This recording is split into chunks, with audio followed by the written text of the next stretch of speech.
Moi boa xente, que tal? Benvidos e benvidas un día máis a Non Vale Furar. Hoxe traemos un Leria a furar ben quentiño e cun protagonista de luxo, non si, señor Daniel Cabo? Efectivamente, don Vieito. Hoxe traemos o protagonista da semana pasada, o adestrador dun equipo que viviu unha cita histórica en Copa do Rei, o partido ante o Cádiz. Estamos falando do adestrador do Ribadumia, Vieito. Sabes de quen falo agora, non? E señor, evidentemente, de Luís Carro, todo un crack. Deixou-nos unha entrevista con moitas cousas interesantes, a verdade. O que pasa é que sí que Ujú. tivemos un pequeno problemiña, porque pensábamos subir uns días antes, pero tivemos un erro ca grabación, e bueno, tivese que retrasar un pouquinho a cousa, tivemos que gravala dúas veces a entrevista. Ujú. Así que, xa que nos retrasamos un par de días, non imos esperar para velo. Somos Dani Cabo E Vieito Baliño.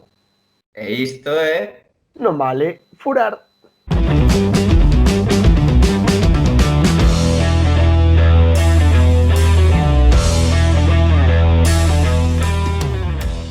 Bueno, benvido Luís, benvido a Esteleria a Furar, que tal estás? Imaginamos que un auténtico pracer estar outro día no banco dos da Senra nese partido histórico frente ao Cádiz. ¿Qué tal? Buenas tardes. Sí, claro. A quen non lle gusta ou a quen non lle gustaría vivir un partido así, ¿no? No xa cando nos toca, pero cando xa sabemos que nos vamos a enfrentar en primeira división, pero máis despois cando estás dentro vivindo, de feito foi algo que dixemos aos futbolistas, que somos auténticos privilexiados e que así se sentira, non? Porque é un auténtico privilexio poder enfrentarte cando estás entrenando xa en terceira división, enfrentarte en primeira división, non? Evidentemente é un partido, bueno, un partido histórico para ti, para os xogadores, para a Ribadumia, pero que é o mellor que te levas deste encontro para ti? Con que te quedas? Quedome con que demos bo nivel, penso eu. Quedome con que o tuvemos máis cerca do que pode parecer, creo que se nos escapou un pouco por ese medo igual de que che pasen por riba, ou de, sobre todo no primeiro tempo, creo que estamos un pouco máis agarrotados en ese aspecto, no aspecto ofensivo sobre todo, que creo que no segundo tempo nos soltamos moitísimo máis. No primeiro tempo entendo tamén os futbolistas que eran tamén pues ese respeto, non? Ese medo a que o partido se rompa rápido e xa non teñas opción, non? Entón, un pouco por eso creo que íbamos co freno de man. Pero despois quedome sobre todo con que competimos a bo nivel, con que creo que acabamos casi encerrando o Cádiz nos últimos 15 minutos, e que o fixemos sin facer nada que non fose noso. Fixémolo sendo ca nosa identidade, sendo o que facemos ou levamos facendo 4 anos aquí, este corpo técnico, e eso seguramente o que nos encha máis. O día previo ao partido dixeches na Radio Galega, no programa O Contraataque, pola noite, que botabaste en cara as veces que disfrutabas pouco do que fas, de entrenar, pola presión que tes, pero o día do Cádiz disfrutaches do partido? Eu creo que é imposible eso. Desde o banco, os adestradores, eu creo que a calquera que lle preguntes, o sea, eu creo que podes disfrutar do día a día, que podes disfrutar da previa ou da ou do pos partido, como foi en este caso, non? Que son un partido especial e sabes que todo é distinto, non? Con todo o que rodea, con todo o ambiente que hai ao redor, xa ves que é un partido diferente. Entón sí que aí na previa e no postpartido sí que disfrutas un pouco máis. Pero, aínda que supoño que desde fora sea difícil de entender, ou os adestradores a mellor entenden mellor, ao final do minuto 1 hasta que pita o final o árbitro, non vou decir que todos os partidos son iguales, pero prácticamente, non? O sea, ao final ti tens que estar centrado no que pasa, no que fas, en dar recursos, en ter solucións, en acertar no que ou entender o que está pasando. E ao final todos os partidos se parecen moito, por eso máis que disfrutar ao final o que fas é o que che gusta, pero é unha responsabilidade que tampouco che deixa durante os 90 minutos pensar en si o estás disfrutando ou non o estás disfrutando, o sea, non sei. Claro, pero ao final tamén, ao ser un partido contra o Cádiz que non tedes esa, digamos, obligación de gañar, ao mellor dache tamén ese marxen para poder disfrutar realmente do partido sen preocuparte de gañar ou non. Non hai tanta presión, mellor. Claro. Sí, claro, pero eso ten outra doble lectura.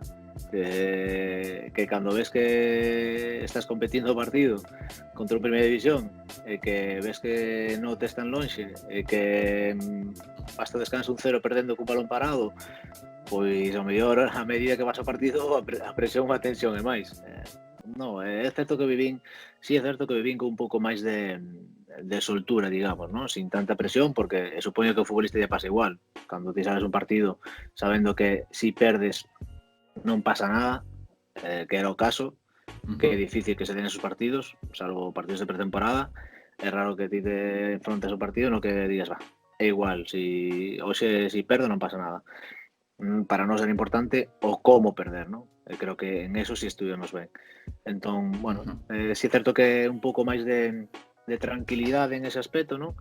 Pero tamén é certo que a medida que pasa o partido e ves que estás dentro do partido e que tes opcións, pois tamén a tensión vai en aumento, claro. E tantas opcións, de feito houve un momento clave no encontro que é cando Pazos para o penal, acto seguido Cheris tivo que empatar con un tiro que se marchou moi cerca da portería carista.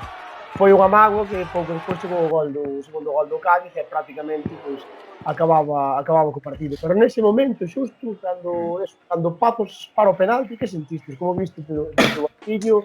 Viste realmente opcións de plantar cara e de pasar? Sí, eu creo que tamén é clave, bueno, xa no descanso falamos de dar un paso adiante, de que non tiñamos nada que perder, de que nos estaba faltando un pouco de tranquilidade e de paciencia con balón, que íbamos moi precipitados cando creo que había espacio suficiente para poder xogar como se demostrou no segundo tempo, que creo que estuvimos a bo nivel.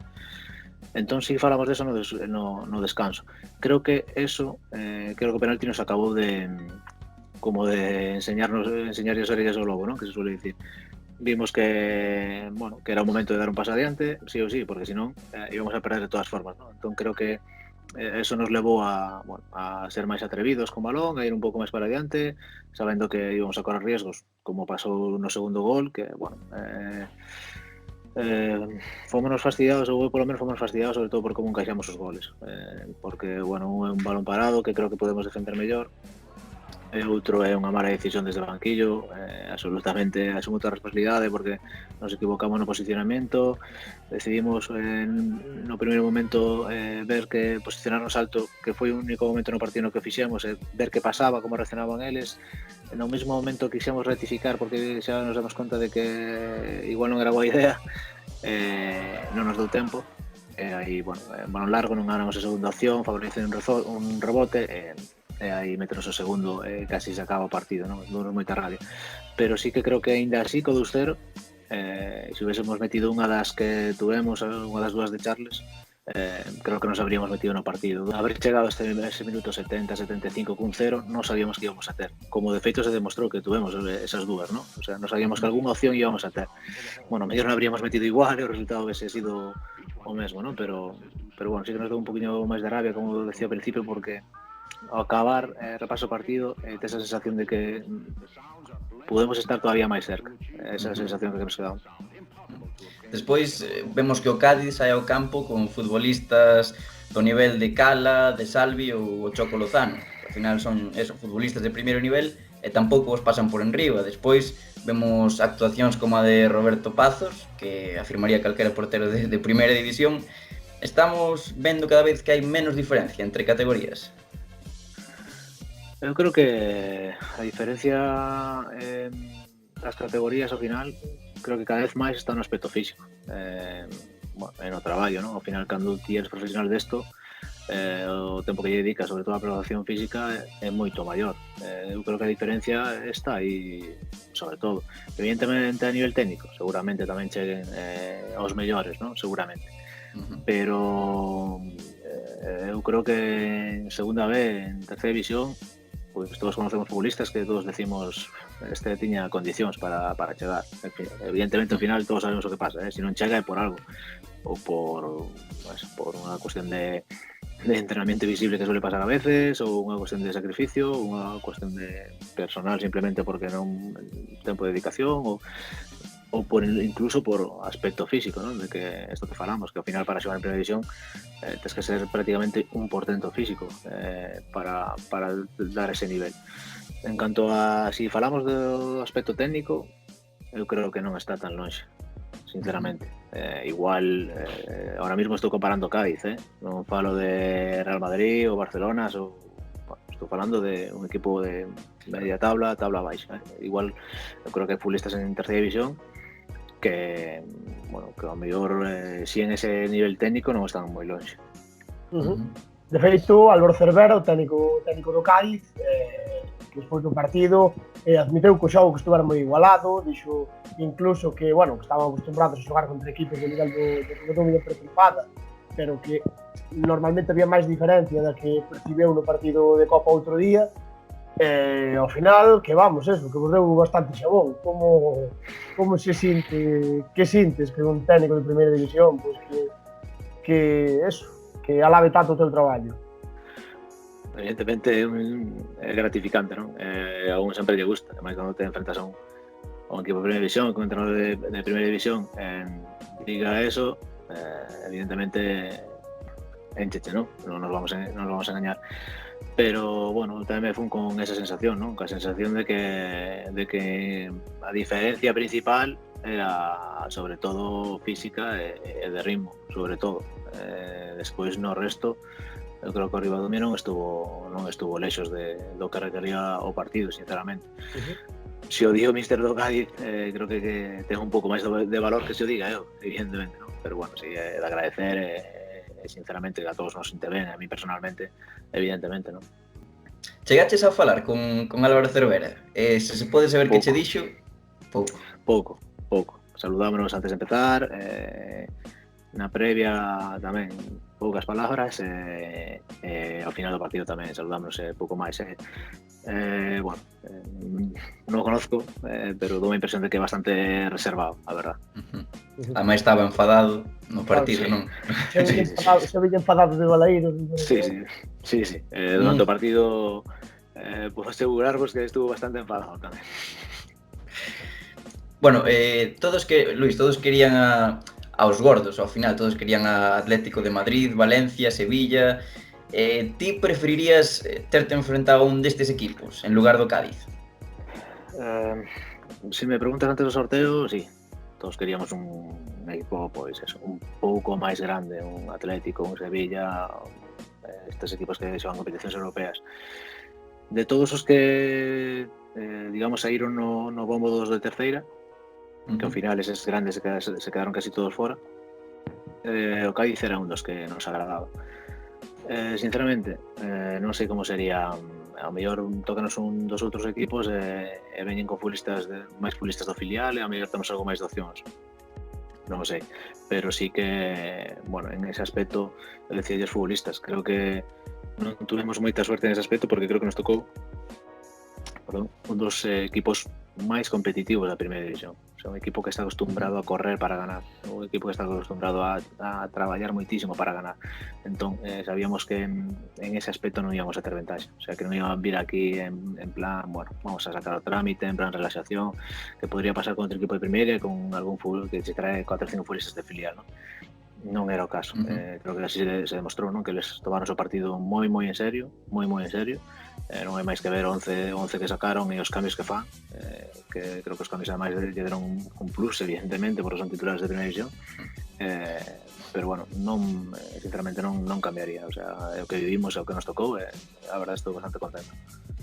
Houve algún xogador en concreto do Cádiz que che sorprendera sobre o resto? Simplemente dunha calidade fantástica. Quedaste con algún... Gustoume Pombo, a verdad, gustoume Salvi, sobre todo eses dous me gustaron. A modo de curiosidade, se puideras escoller 2 xogadores para fichar para o teu Ribadumia, quen serían do Cádiz? 2 que metesen goles, seguro. Non sei. Negredo? Pois seguramente, claro. Negredo na Senra xa nos chegaba, seguramente. O sea, non sei, calquer futbolista supoño que marcaría diferencias, non? Entón, calquera nos iría ben. Ahora mismo, sinceramente, o sea, se me dis, elegiría 2 dianteiros, seguro. Negredo e outro que vos queirades. Dos 4 ou 5 que ten, o outro elegídelo vos, se queredes. Hoxe 0-3, 40eiro, na casa. crees que vos afectou o partido de Copa? No, xa me preguntaron e xa sabía que me iban a preguntar si perdíamos. Pero evidentemente algo afecta. Había futbolistas que estaban moi cansados, sinceramente.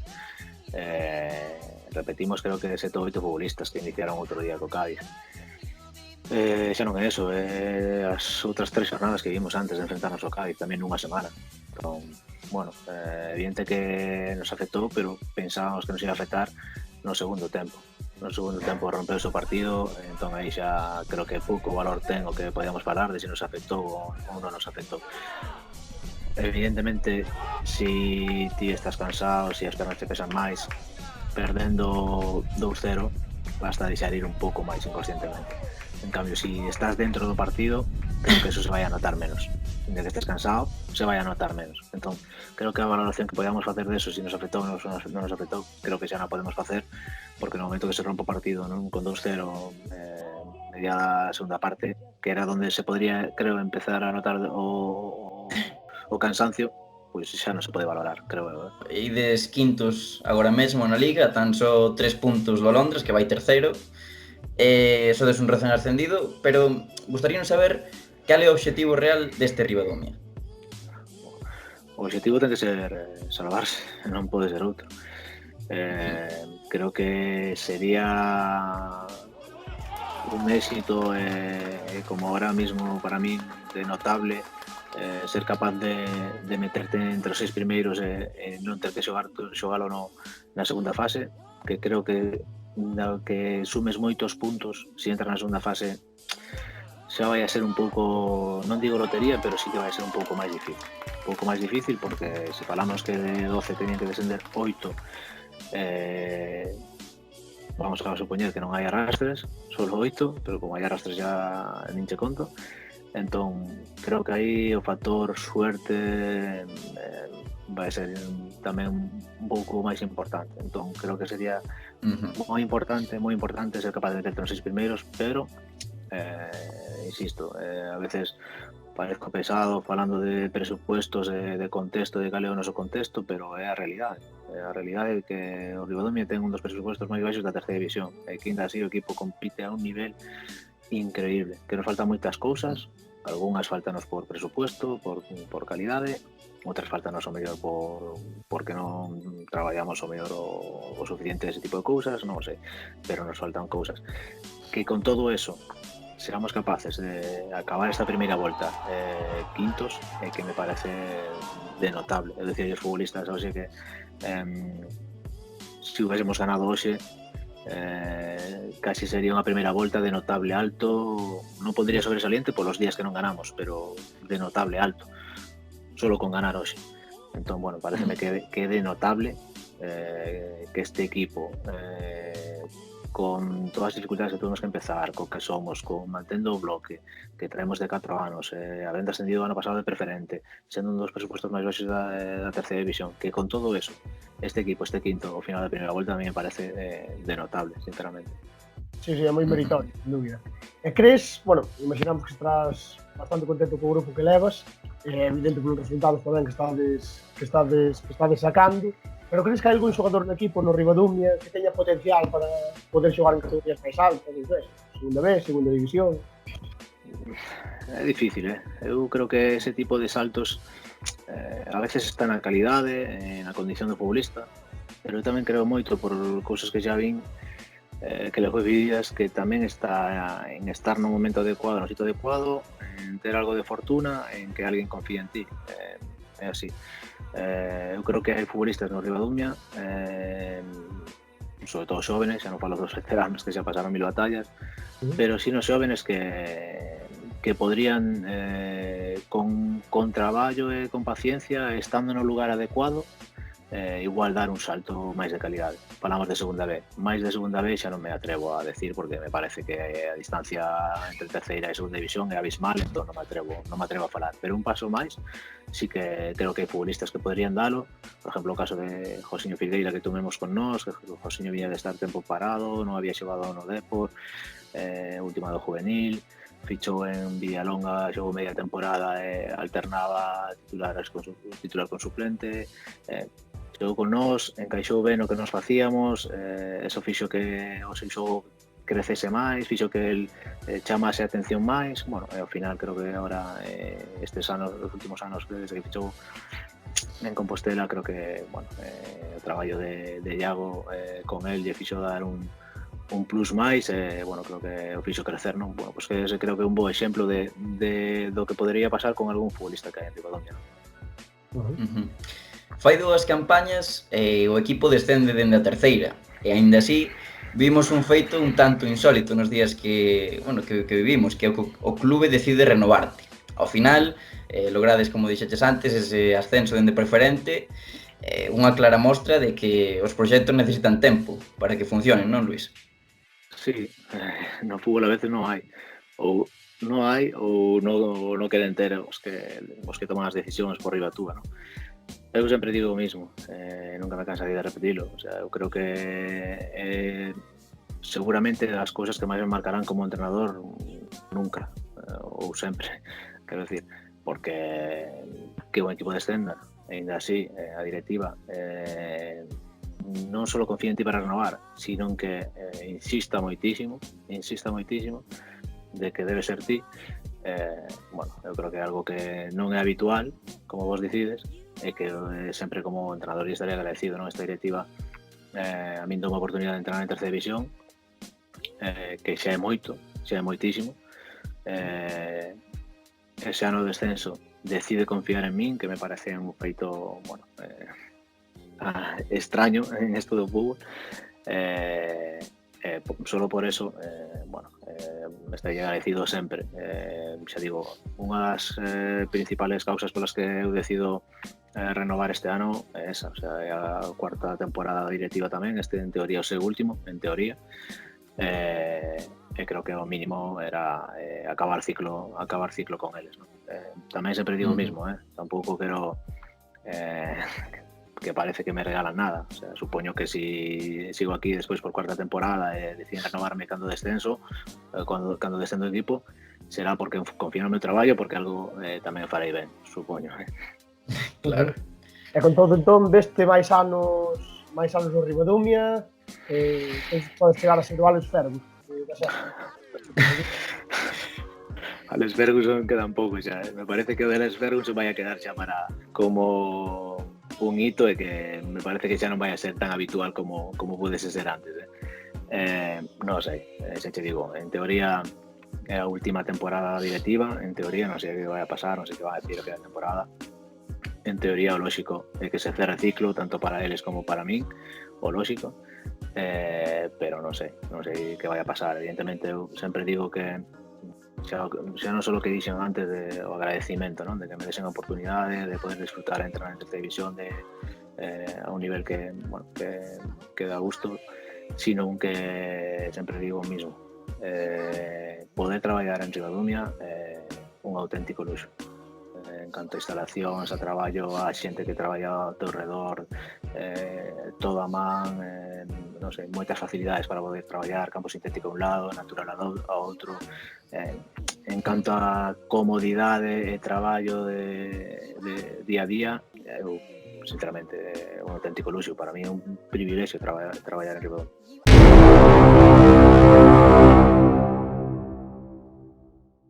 Xa sabes, cortiño, móllate onde queiras, bueno, Cortiños e podo.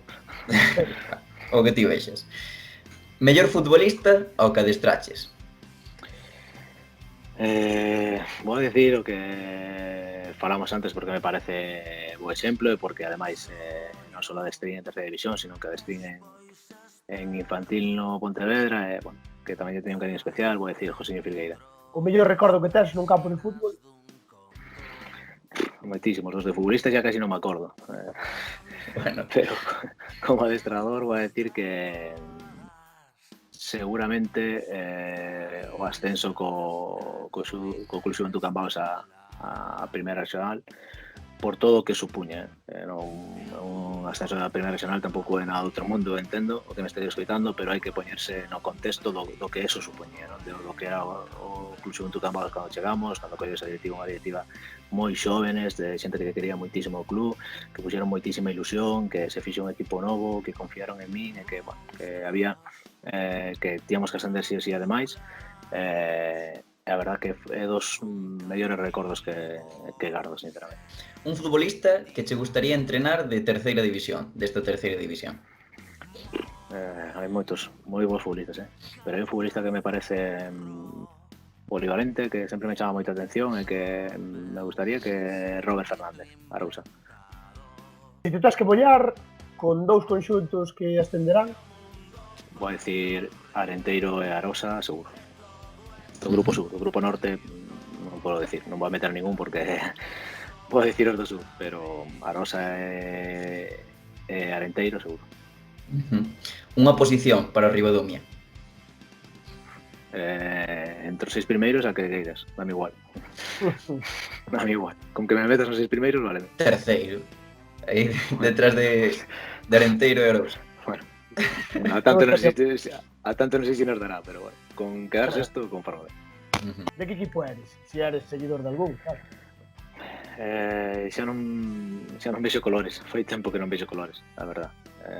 Antes sí que era seguidor de Real Madrid, de Celta, sobre todo por cercanía, pero fai tempo que non vexo colores, xa. Vexo máis fútbol, intento velo con tranquilidade, sentido de fútbol profesional, ou fútbol de primeira división, vexo pouco, vexo partidos moi chamativos ao mellor, pero pouco, vexo moitísimo máis fútbol de segunda B e terceira, moitísimo máis, o sea, moitísimo. Igual, non sei canto porcentaje, pero igual vexo cada partido de primeira división, igual vexo 7 máis, diría 10 partidos de segunda B e terceira. Un referente nos banquiños? Sempre me chamo moito a atención Guardiola por como fai, o que fai, por como fai. Mourinho, chama moita atención, Rafa Benítez, non sei, diría moitos. Non me podería quedar con un porque a verdad son de ver moito, de ler moito, pero de todos os paus, digamos, o sea, non sería capaz de quedarme con un. Quen é para ti o mellor adestrador da terceira división? Aquí vou a decir dous, non vou a decir un solo. Vou a decir Rafa Sáez e Fran Justo. Incluíste, meteste no top de adestradores da terceira? Non metería. Tendrán que meterme, eles non me vou a meter. Por o lado contrario, un adestrador que non che guste demasiado, non vamos dicir que este sobrevalorado, pero que non che guste demasiado o seu estilo. Vou a decir un nombre sin dar explicacións. Paco Gémez. Moi ben. Un soño que che quede por cumprir no mundo do fútbol? Supoño que chegar a ser profesional. Supoño. Ou, perdón, chegar ao fútbol profesional. Porque ser profesional, eu para min son profesional xa. Creo que este hai que empezar a cambiálo. Quero dicir, eu non é profesional pola categoría na que entrene. Eu estou convencido porque eu era igual de profesional en terceira regional do que son en terceira división. Igual. Eu creo que o ser profesional vai no tempo que ti lle dedicas, na pasión que ti lle dedicas, e na calidad que ti lle das ao que faz. Eso que eu creo que é profesional. Eu estou convencido de que hai moitísimo talento de adestrador galego, moitísimo, que se sinte profesional, a pesar de non entrar ni siquiera en fútbol profesional, nin siquiera en terceira división como eu. Hai moitísimo entrenador en fútbol base, en categorías de primeira e segunda regional que o mellor nunca van a ter suerte, un pouco como falamos antes dos futbolistas, de estar no sitio adecuado, no lugar adecuado, pero me gustaría deixar claro que para min ser profesional é outra cousa, que me considero profesional desto, e creo que hai moitísimo profesional que ao mellor estará todavía entrenando en primeira ou en segunda regional, ou porque ao mellor ni siquiera o seu traballo lle permite compatibilizar con outras cousas ou con outras categorías. Eso sí que me gustaría que, bueno, pues que quedase claro de que hai moitísimo entrenador galego con moitísimo talento e seguramente se sinte tan profesional ou máis que eu sin chegar ao fútbol profesional. Define a Luís Carro en 3 palabras como adestrador. Diría metódico, diría pasional e diría cercano. Sempre foi a miña vida, sinceramente, pero desde que son adestrador como que cada vez a paixón é maior por intentar mellorar, por intentar descubrirte, por intentar progresar, a miña paixón, diría. Bueno, pois ata aquí, Luís, un verdadeiro placer ter esta charla contigo, moi interesante. Moitas gracias por estar aquí. Se queres mandarlle un saúdo aos nosos seguidores, a xente que nos vai ver, adiante. Nada, moitísimas gracias a vos por invitarme, porque é un auténtico placer. Eu sempre que he falar de fútbol creo que me digo que non a nadie, eu estou encantado sempre. Aproveito para mandar un saúdo a todos os que vos ven ou nos ven, pero tamén para decir que tendes moitísimo mérito, non só vos, sino algunha outra xente que fai por aí tamén algunhas cousas, digamos, un pouco independientes, vamos a decir. E se antes falábamos do que eu considero profesionalismo dentro do fútbol, eu para mí o que facedes vos tamén é ser profesional, e de verdade a miña enhorabuena. Un auténtico luxo esta charla con Luís Carro, moi gratificante, Vieito? A verdade é que sí, Cabo, a verdade é que é un verdadeiro luxo ter un invitado como Luís Carro, que ademais ven de vivir unha cita totalmente histórica para Ribadumia, unha cita importantísima realmente. E agora, xa sabedes, é o vosso turno, dadelle like ao vídeo, suscribidevos á nosa canle, activada a campaíña para non perdervos ningunha das nosas novidades, que son moitas e moi boas, e seguídenos en redes sociais porque axudades moitísimo. Vémonos no próximo vídeo de Non Vale Furar, onde seguiremos falando do fútbol que máis nos gusta.